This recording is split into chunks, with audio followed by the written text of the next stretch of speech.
Hey folks, Dr. Eric Hughes here. In today's video, I'm going to be talking to you guys about fascial remodeling. Fascia is something that I work with on a daily basis in my naturopathic physical medicine practice. I do this through manual therapies with stechofascial manipulation, and I back that up with revolution in motion, which is a movement modality, again, amongst a lot of other things, working with the fascial system and improving that. Why is this important? Why is fascia important? Well, fascia is essentially the connective tissue throughout our whole bodies. It is very integral in function, performance, and even pain or pain management, if you want to call it that. And let's show you an illustration of further explaining what I'm talking about. So I'm going to show you a video here. Boop. And this video shows two different types of fascia. It's on our mid-back, the thoracodorsal area. And again, you're going to see two major differences. The one on the left is going to show very healthy fascia, right? And some qualities with that healthy fascia is that everything is elastic, everything moves well, everything's fluid, right? That movement translates well and evenly throughout the other layers of fascia within itself, but also the structures below. It's almost as if, right, everything's kind of greased up or oiled in between those layers. The video on the right, however, shows dysfunctional fascia that is glued, it's adhered to one another. It's kind of like thick honey in between those layers instead of oil, right? And you can see how that doesn't really translate well in between the layers itself, but also the muscles below, right? Everything just looks congested, it looks jammed up, doesn't look like things are moving well, right?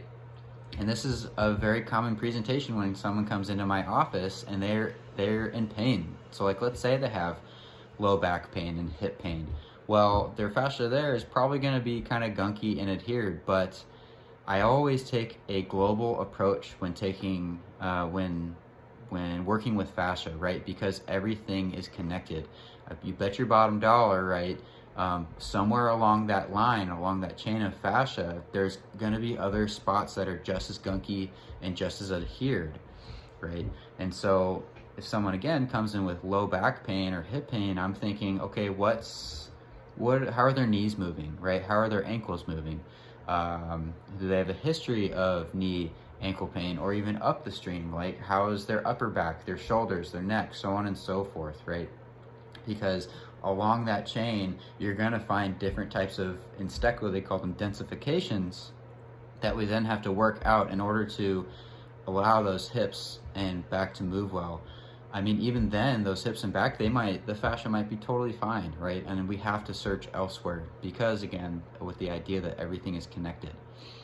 And so, you know, as a result, we can get from that dysfunctional fascia to that functional fascia where, again, everything is fluid and efficient, everything is elastic. Think about when you decongest those areas, how easy things start moving, right? How much less pressure you have on the surrounding joints, right? When we think about disc herniations, that congestion, well, think about lengthening the whole spine, right? How much less pressure there is on the nerves. You don't have nerve pain, you don't have sciatica anymore, things like that.